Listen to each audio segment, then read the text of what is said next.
L'objectif, en fait, aujourd'hui, c'est de prescrire de l'activité physique adaptée le plus souvent à des gens ayant des maladies chroniques.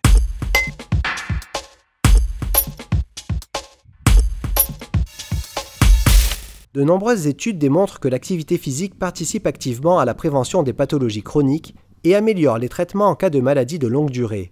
Le corps, en sécrétant des hormones comme l'endorphine, la dopamine ou l'adrénaline, est moins douloureux, moins stressé. C'est à peu près équivalent à des traitements tels que l'hormonothérapie.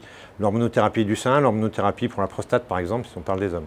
Ça peut être différents types de maladies cardiovasculaires, des maladies neurologiques, des maladies comme des cancers. Aujourd'hui, on dit aussi que c'est une maladie chronique.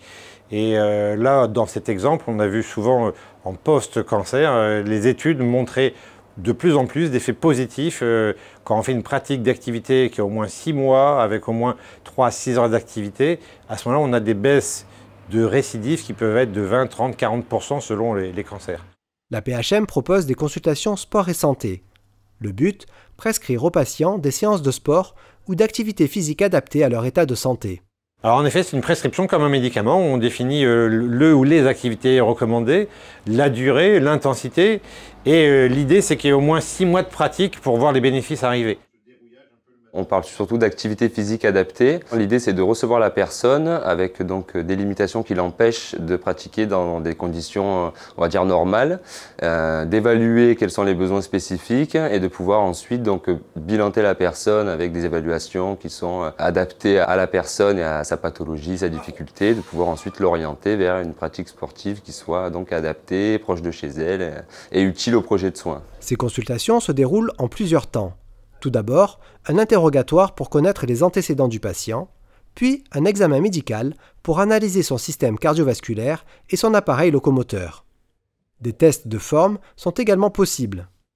On peut prendre rendez-vous dans le service de médecine du sport à Sainte-Marguerite au premier étage pour des consultations sport et santé.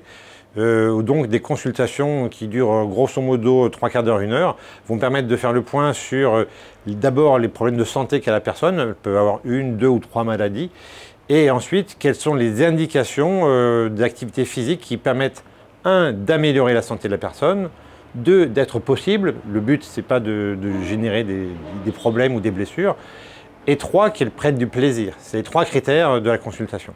On va aussi évaluer la pratique sportive en place ou potentiellement souhaitée par la personne. Et on va essayer justement de proposer quelque chose qui soit en adéquation avec les possibilités, la demande de la personne, pour que ça soit aussi donc, autant utile que lié au plaisir aussi. L'idée, c'est de trouver quelque chose qui motive la personne à inclure l'activité physique dans le quotidien, qu'elle soit juste déjà augmenter les temps de marche au quotidien ou pratiquer une activité physique dans le cadre loisir via des associations sportives du territoire. Des tests d'effort peuvent être recommandés en fonction de l'activité physique choisie par le patient pour être certain que son état physique ne soit pas bloquant. On peut faire soit l'épreuve d'effort sur le tapis ou sur le vélo. On va mener le patient jusqu'au bout de l'effort. Et étant donné qu'on aura le tracé du cœur, donc l'électrocardiogramme, la prise de tension qui se fait à peu près tous les 2-3 minutes pendant l'effort, ça nous permettra hémodynamiquement de voir un petit peu comment se comporte le corps au bout de l'effort. Le Centre de coordination en cancérologie de la PHM travaille en collaboration étroite avec tous les services prenant en charge des patients touchés par le cancer. Dans ce cadre, il participe à un défi lancé par l'association ADER, dont l'objectif est d'accompagner 24 femmes touchées par le cancer pour gravir un sommet de 4000 mètres. Ces femmes ont toutes participé aux consultations sport et santé pour se préparer aux efforts à fournir lors de cette ascension.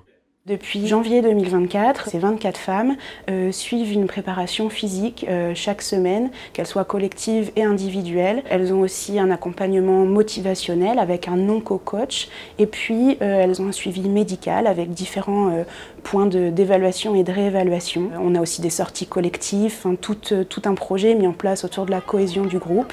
Et puis en juillet, le 9, 10 et 11 juillet, on va partir, donc les 24 femmes et puis le staff associatif qui est composé de médecins, de coachs, de membres du centre de coordination en cancérologie, d'un éducateur APA, vers le sommet du Grand Paradis en Italie qui culmine à 4060 mètres. Donc un gros défi pour ce mois de juillet.